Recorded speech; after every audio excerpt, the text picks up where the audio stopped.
In one of my most recent videos, I went through the rare and legendary cards for the Rise of the Ramrunner expansion for Achroma. Now, in that video I told you that I'll be making a video on the common and uncommon cards also present in this set, but to be frank, there are way too many in this set of 120 cards, so I'm going to divide that up into 4 separate videos, each one covering a different realm in which these cards reside, starting with the first realm that ever got revealed to us, the Salum Planum.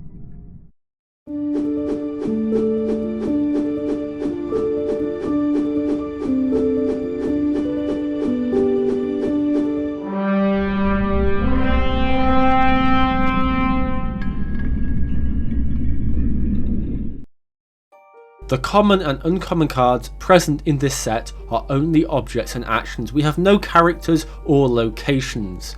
And whilst the other cards such as the realm runes and the realm relics have lore in mythology in the real world, these ones don't. They typically tie quite closely into the existing Achroma chronicles, with the cards from the Salum Planum being incredibly closely related because they practically are a part of the chronicle for the Curse of Curdle Hill. So let's get started with the Von Ruthro teapot. Now, the Von Ruthro teapot is crafted by Arabella von Ruthro, who is the daughter of Countess Isadora Curdle. She uses this to brew the signature Von Ruthro healing tea, because why drink normal tea when you can add that little extra spice of healing any injuries you may have? I mean, you're literally in the realm of witches and wizards, you can't be having normal tea. Moving on, we have Elixir, which is your simple healing potion that you may find in other games and RPGs. Which you won't may find it, you will find it. Now, this is a basic potion taught to every witch and wizard, because why bother teaching them anything advanced when they can't even grasp the basics? Moving on, we have Boline. Now, Boline is another weapon or artifact used by the oculists, similar to their Arthame. This is used in rituals, used to carve runes and candles. It is also used for quote-unquote more ominous purposes, similar to the Arthame. Such purposes, I reckon, are sacrificial rituals where they either sacrifice creatures or people. Now we have the brother of the abundance of quintessence shown in the Curse of Curdle Hill, being the Vial of Quintessence, being sort of a less potent version of a Achroma injection, I guess, with this one only giving +3 compared to its brother's +5. We then see Conjurer Otrix's Doll of Pins, showing more of her manipulation and mind control skills with what is basically a voodoo doll. She uses this to convert innocent victims into oculist underlings, and she has been doing this for years. A lot longer than the cloud above Curdle Hill has been present. So she has been gathering and hoarding up their army just for the right time. Now, we then get to see the full outfit of the Megasolite. We get to see what they've been wearing. We get to see their drip. Starting with the Megasolite helmet, which has been imbued with protective qualities to make sure that that noggin is kept safe.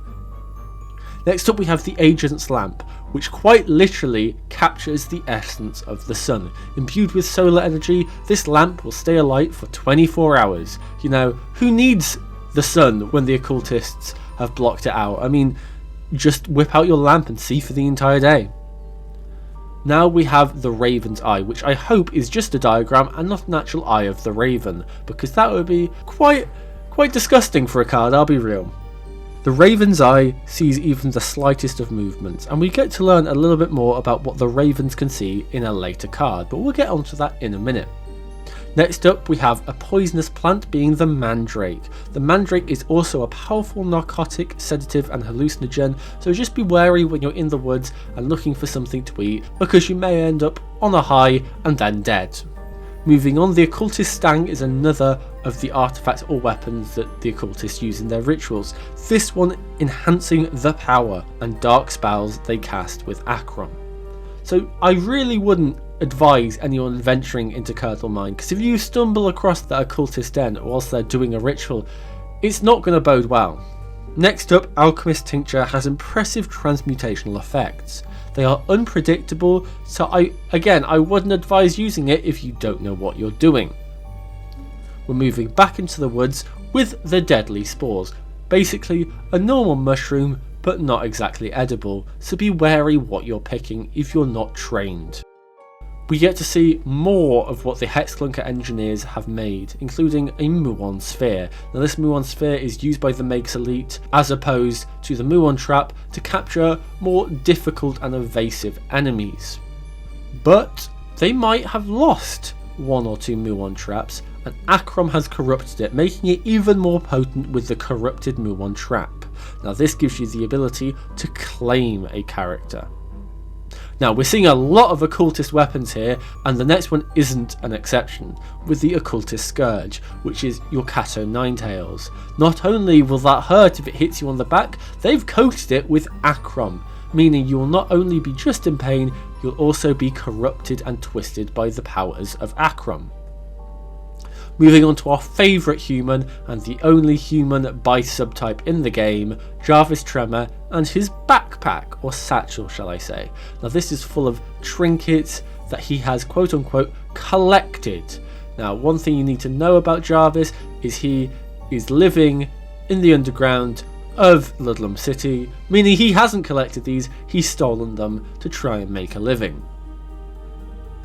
Now if you're a Magus Elite piloting one of the Hexclunkers, you don't want to get stuck, you don't want anything broken, because quite frankly a moving tank that you call a police car isn't really good when it's stuck. That's why they've created these handy dandy Hexclunker parts for anything that may fall off or break in journey.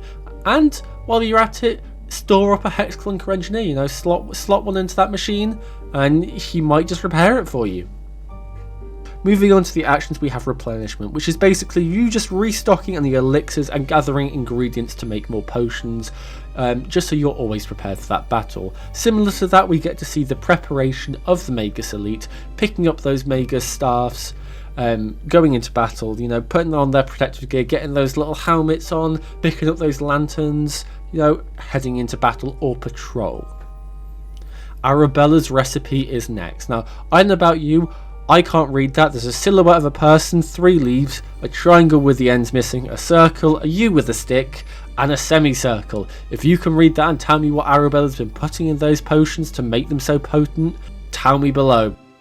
Hiya, Editor's Trader here. One thing I completely overlooked when talking about this card was the ability. The ability in question being steal 1 for every card on your canvas, with both an Achroma element and a Chroma element. Now this is slightly weird because Arabella, we know she's the daughter of Isidora Curdle, but the fact it specifies that you need both Achroma and Chroma, the Achroma here is what we're focusing on. She's not exactly pure is what I'm getting from this. She must be putting some form of, I'm going to call it a poison because Achroma isn't exactly the nicest thing to deal with. Some sort of poison in her potions, in her healing tea I guess, maybe making it more potent. But the fact that Achroma is present in these potions is either increasing its potency, making it more powerful, or is that little sneaky element there. Maybe Arabella isn't as chromatic as we might think, and she has some influence from her mother. Next up, we just have a statement. If you've been walking in the woods for too long, you might just find yourself lost, especially if you've accidentally taken one of those mandrakes aforementioned and are currently high.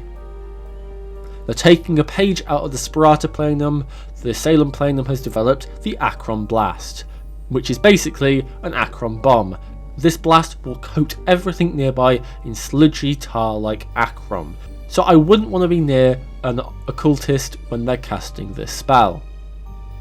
But no worry, let's revolt. Revolt against the corrupted clutches of authority. The authority here presumably not being in the Magus Elite, but instead being the mayor of Curdle Village, Countess Isidora Curdle, who is also the leader of the people that put that cloud above dripping Achroma on you and are currently hunting you down, either killing you or turning you into their underlings. So I mean, revolt, you should have done it a bit earlier, guys. Next, we get to see a bit more of Otrix, learning she's a master of necromancy. I mean, we could sort of infer this before, but we learn that even in death, you are not free from her manipulative skills. At this time, you'll have slightly less chance to run away or put up a fight, given you are dead. So even if you are killed by an occultist, because you're running away, not wanting to join them, Otrix is just going to find you and make you one anyway. Now, with the Magus Elite, any enemies they do find or any troublemakers they will apprehend. It does say here that they are the brute force of Ludlam City. Brute force, take from that what you will, but the fact it highlights Ludlam City, I always imagined the Magus Elite being across the Salem Plain and being the magical police or military. But I do guess it makes sense considering Ludlam City is where the High Coven, so the rulers of the Salem Plainum, or I guess Parliament, reside. Now, as I said, we get to learn more about the Ravens, learning that they are able to see across the realms. A bit better than the occultist shamans who can only see the other realms and not their own, so not a good way to get around for them. And that is every uncommon and common card that we got in the Rise of the Ram Runners. Next video we'll be taking a dive, or a fly I guess you could say, soaring above the skies of the Draco Planum.